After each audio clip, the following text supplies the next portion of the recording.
بطري 21 كلتشن 18 عام جميرو ناب تግራይ ዝነበረ በረራ መንገድ አየር ኢትዮጵያ በዘይተፈለጠ ምክንያቱ ደሞ ባሉ ሲዒቦም ብርክዝ ዝበሉ ተገልገልቲ ነስጋትን ሻቀሎትን ተቃሊዖም ከም ዝርከቡ ነቴሌቪዥን ትግራይ ገሊጾም በዓል ሞያ ጥዕና መንእሰይ ሰናይ ተስፋይ ቅድሚ 5 መዓልቲ ካብ አዲስ አበባ ንስራሕ ናብ ትግራይ በጽሕኻ መልስ ትኬት አየር በመቁራጽ ዝመጸ ኮይኑ ምክንያቱ በዘይተፈለጠ በረራ ናብ አዲስ አበባ ክምለስ ከም ዘይከኣለን ካብ ስሩሑ ከም ዝተኣጓጎለን ይገልጽ ናይ ጤና ባለሙያ ነኝ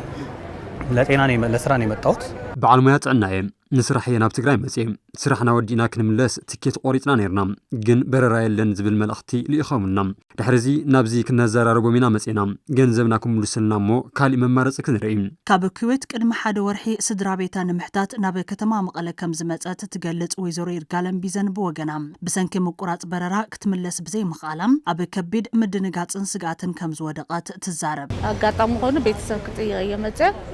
ያው ግን ንሽተ ማዓልት ምጽናሕኩ ድንጋጻትና አየር ተቋርጹ ገለለምና በጣምና ደንጊጽና ዘለና ትኬት ለዮም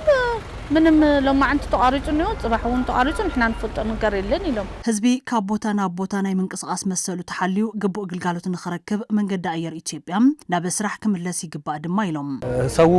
በየቀኑ መንቀሳቀስ አለበት ገንዘቡን ባግባው መጠቀም መብቱ ነው የራሱ ገንዘብ ነው ህዝቢ ናብ ዝደለየ ክንቀሳቀሰሎም ገንዘቡን ክትቀማሎም እንተዘይ ኮይኑ ምኽንያት ብዘይ ተፈለጠም አገልግሎት ምቁራጽ ልካ አይኮነን ፍታሕ ክወሃበና ይግባም ዞን መንግስት ክርኤልና ኢና እንደሊ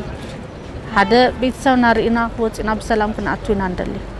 እና መፍትሒ ክቡና እንደሊ ናብ ኤርፖርት ነተጓዓዝቲ ግልጋሎት መጓዓዝያ ዝህቡ ወገናት ብግዲኦም ዕለታዊ መነባብሮኦም ዝመርሕሉ ዝነበሩ ስርሖም ምኽንያቱ ብዘይ ተፈለጠ በረራታት ምቁራጹ ሲዒቡ ኣብ ናብሮኦም ጽልዋ ከም ዝፈጠረሎም ይዛረቡ ማለት احنا ምንም የለም ስነዳለ የለም እስትግዛዕ የለ ንሽተይ 100 ላ ትረፍኪ ዋጋ ድራርኪ ዋጋ ምሳሓይ ከተርፍ ነርኪ ግን ህዝት ማሊ ይኹን ለማዓንቲ ተጠውይና ነና ለማዓንቲ ክኽፈትዩ ልትማል ብቻ ኢልና ተስፋ ገይርና ነርና ለማዓንቲ ምንም የተኸፈተይ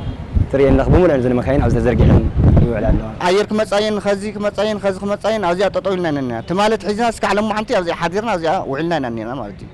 ሰርሕና ስለንወለ ንጽበለና በቃ በዓል ሞያ ማርኬቲንግ መንገድ አየር ኢትዮጵያ ጨንፈር መቀለ ቃል ክርስቶስ ልዑል ሰገድ በወገኑም ካብ ዋና ቢሮት መንገድ አየር ጥሪ 21 ክሳብ 22 2018 ዓመተ ምህረት በረራ ከም ዝተሰረዘ ዝገልጽ መልእኽቲ ከም ዝተወሃቦምን በቀጻልነት በረራታት ክቅጽል ድዩ አይቅጽልን ግን ዛጊድ ዝመጽ ሓበሬታ ከም ዘየለን ይገልጽ ናሽያት ፕላትፎርምታት ሁሉ አክቲቭ ዘሎ በሞባይል ባንኩን ገዝ ይኸሉም ቲኬት ከም ትሪፍት ሞባይል አፕሊኬሽን አለዩ ከረም አለዩ አቬለብልቲ ስለዘሎ ገዝ ይኸሉም በዌብሳይቱን ገዝ ይኸሉም ቲኬት ኦፊሱን ከም ትሪፍ ክፍትኒዮ ቲኬት ኦፊሱን ነውና ስታፍ ሸይጥልና ቲኬት ኦፕሬሽን ጥራይ ሁለቱ መዓልት ከም ተቋራጸን እዚህ ተፈልጠ ማለት ካብዚ እንደሃርካ ማስ ከም ጅምሩ ዘይፈለጥና ነበር ሸያጥ ይካይደለ ስራሕኛውን ይሆናል ቢሮ ክፍት እዩ ኤርፖርት ሒታ ዘለ ነበር ቲኬት ኦፊስ ከተማ ክፍት እዩ ናይ ጽባሕውን ምን ማለት ንፈልጦ ኢንፎርሜሽን ይብላን تمال لما أنت أوبريشن كم زي إلا مشيت نزفل أنا عملت لما أنتم سقولنا وعلنا لنا مشيت أفتي إيربورت نسرح سوات لنا نايتي إيربورت صراحة نياتات ويرزيم جيريو فلايت النخ سنها بصراحة توخن بهالنا وين كم زلوت كلوجر ثلاث قتل بصراحة أيتمز أوز إنفورميشن نخوها وين عن صبمبر نفرط نقرينا تلفزيون تግራይ نمأخل بيت صحفات ركب هزبت منجد عير بسلكن مركب فتنات تقوان تجبرة زاجد ملاش كركب جن أي كألن